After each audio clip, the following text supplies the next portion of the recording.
Hey everybody, it's Real Estate Riches here. So, have you ever wanted to actually have your clients become raving fans? Well, what if I gave you 5 points that would really help you do that? And that's the goal of this particular video. I'm Kathy Burns and I am with Real Estate Riches, and let's get at it. So, if you like something like this, subscribe below, share it with your friends, ask questions, let's have a conversation. Okay, let's get at it. So, the first thing you want to do is acknowledge your clients. So you want to be involved with them, pay attention to what their needs are. I'm a big fan of studying the DISC profile. Tony Robbins has got that, DISC, and you can go to his website, actually, tonyrobbins.com/DISC, and you can take that profile exam for yourself. But what's important about that is it helps you understand different personality styles so you can get better with that. And so what you're going to learn to do, the most important thing is acknowledge them, listen to them, because you want to win them over because they're feeling heard, right? They don't want to hear about a bunch of your accolades and stuff. That's all good, and maybe that can kind of filter in a little bit, but the bottom line is you're really there to listen to them, acknowledge what they're looking for, their goals, their needs, their wishes. And when you start to help them feel heard, then they're going to be thinking, I like her, or I like him. You know what I mean? You're going to pay attention to the kids, the dogs, whatever. You're really going to be focused on them more than you. And they're going to feel that, right? The second thing is preparation. Man, I'm big on this, especially with a listing client. So I really research the property that client's got. I really research in depth the comps that I'm going to do about it. I want to know about the neighborhood. If I don't know about it already, I'm going to check out that neighborhood. I'm going to know what's going on in the area. And typically that's what I'm doing anyway. I know my territory so that I'm pretty familiar with everything that's going on. But it's funny, like in our area here, you can drive through an area that maybe you haven't worked in a while, and all of a sudden all kinds of new construction's going on.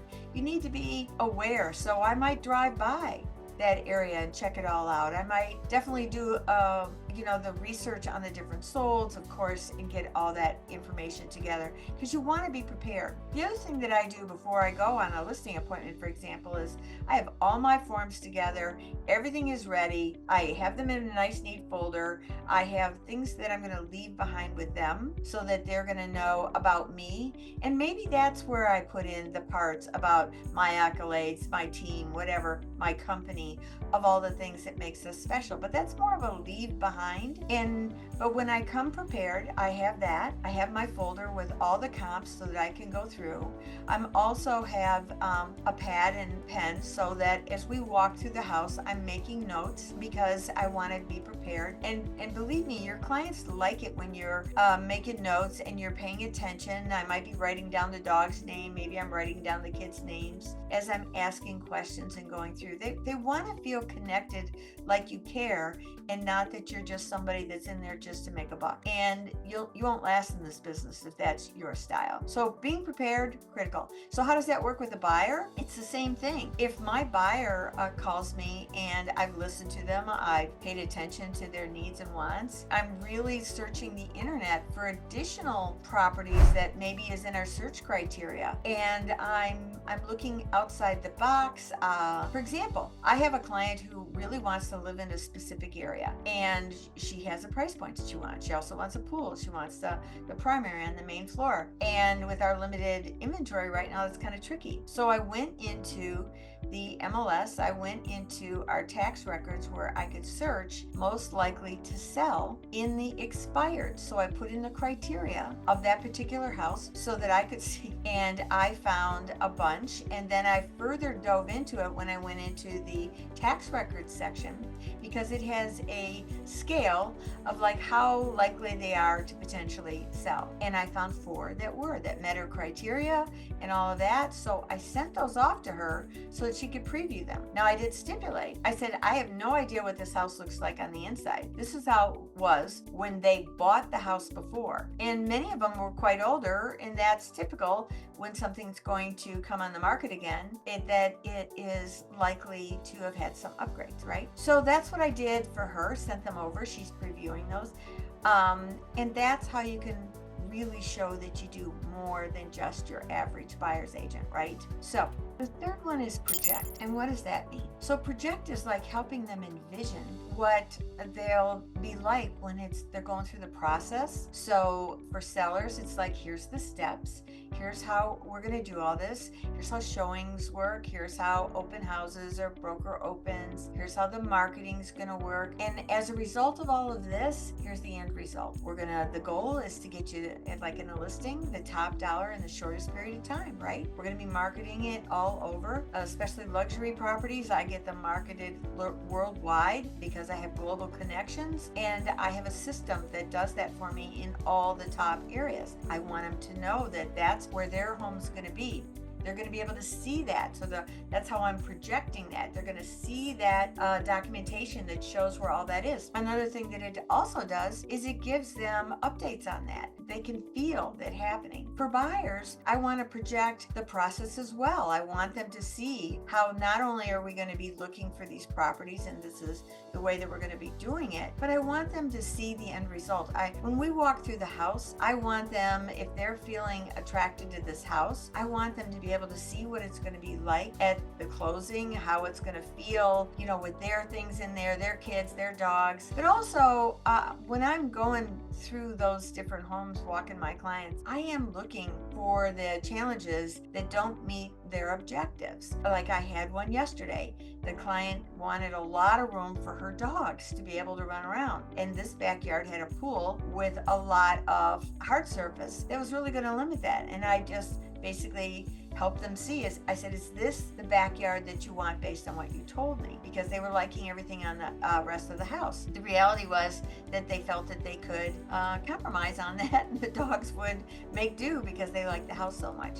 But that's my point. You're really focused on helping them see the end result of how they're going to do it. They've got to feel comfortable with you through the entire process, like you're their guide. That's how you're building raving fans, where they feel confident in the guidance that you're giving them, because you are doing your homework, you are showing your knowledge, you are showing your expertise, and you're letting them feel that they're comfortable knowing that you are the one that is the experienced one who will guide them when they may be making emotional decisions, that you kind of reel them back in. The fourth one is pre-handle. What does that mean? So it's basically that you're going to give them insights on how the closings are going to happen for either buyers or sellers. You're going to let them know the processes, and you're going to let them know that you're handling all of this.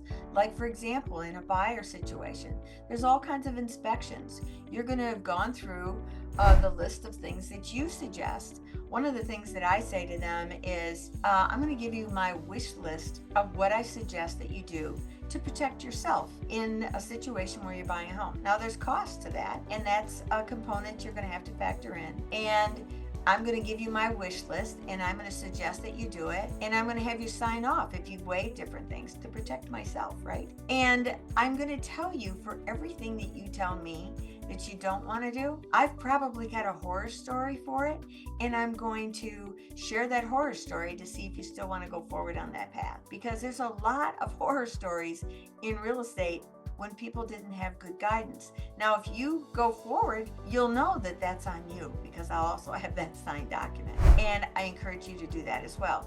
So now with both sides, when you're coming to the closing table, I'm going to prepare them on the buyer side for the inspections. I typically go to the inspections. I'm there. If you want to come at the tail end to meet with the inspectors to go over what they found, I encourage you to do that. I'll be there as well. We'll go over that. We'll discuss issues and stuff. You're going to feel comfortable knowing that all of this is handled by myself and my team, that we're getting all those inspections, we're coordinating the attorneys, we're coordinating all the things that need to be done. And that's the same thing true for the listing agent. When we get inspections in and reports, reports and the buyer's agent is saying, hey, we're going to want this done or that done, I'll be sitting there with you, my listing clients, and we'll be going through all of that. This is how you're going to do this as an agent, where you're really going to make them feel comfortable through that entire process, right? Because that's what they're counting on you for. And you want to be able to let them know that you can handle all of this, so that they're going to see the end result when they're just handing over their keys, they're off to the new place, and you're projecting that whole image of how, phew, that was great, and they're on to buying the new one. And hopefully you're helping them with that, whether it's local or long distance. And if it's long distance, that you're getting an outgoing referral, but that's helping them as well. And those are the things that you want them all to know. The next one is excitement. I think it's important for them to feel really good about who they're working with. They're excited that you've made them feel like they're comfortable with you, that you've got this all handled, that you're going to take care of all these forms, you're going to take care of all the deals, the showings, and you've guided them on all the steps that they need to do to be able to either buy or sell their home. They're going to know what their role is, their piece is. They're going to know how you're going to negotiate it. They're going to know how you're going to set up open houses if it's listings. They're going to know how you're going to meet them at the different homes if it's buyers and open homes. They're going to know how you research the properties, because you're going to be sending this to them. I want my clients to always feel like I am servicing them and servicing them and servicing them. And so that when it comes to the closing table, we're just chatting, sitting around the table, everybody's elated. There's no issues because they've all been handled, right? And we're talking with the attorney, everything's good, and they're just moving on. So that's the goal of having a raving fan, where they want to invite you over to that new home that they bought. That, Kathy, we can't wait for you to see how we're going to decorate it. We can't wait for you to see what we're going to do in this room. And you're excited as well, because that means you did a job really well when they want to be friends. And that's the goal, because you want long-term clients. You want clients that are going to send you their referrals. I have one I've done 14 transactions with. When you mix in all the family, the buys, the sells, the referrals of this family member, that's raving fans. That's what you want. And how do you do that? They got to feel comfortable from step 1 through step 5, and you can make them be that way. And that's the goal. So in conclusion, if you do these 5 things, these 5 basic concepts, you will get raving fans, and you're going to have repeat business and build your business as a repeat business. You'll be able to be trusted throughout the area as well, because that's another component. You want to be known, so YouTube, just like this, is an important piece in your business, that you're out there being seen, and your shorts are out there being seen, so that not only are other people watching you, but their friends may be watching you, other realtors may be watching you. You want to have a reputation. You got to be seen and to be remembered. And a big piece of all of this, if you're going to do raving fans, is I have a card that I send out every month to all my clients that are in the area primarily, and it's called I Got a Guy and a Gal Too. And in there I feature a vendor every single month. And why do I do this? Because I want to stay top of mind in front of my clients. They want to know that I've always got a guy. They think of me as that person. I'm also known affectionately as a junkyard dog because of my tenacity on their behalf, right? Again, they trust me. I'm in front of them. So if you're going to keep those raving fans for the rest of your career, then this is how you do it. You're going to make them feel comfortable, that you're knowledgeable, you're experienced, you're going to take care of them, you're listening to them, and they're going to want to refer you people, right? Sounds great, doesn't it? Well, you can do it. I believe in you. So if you like this, please subscribe below, share it with your friends, and get it out there, and I'll see you on the next one.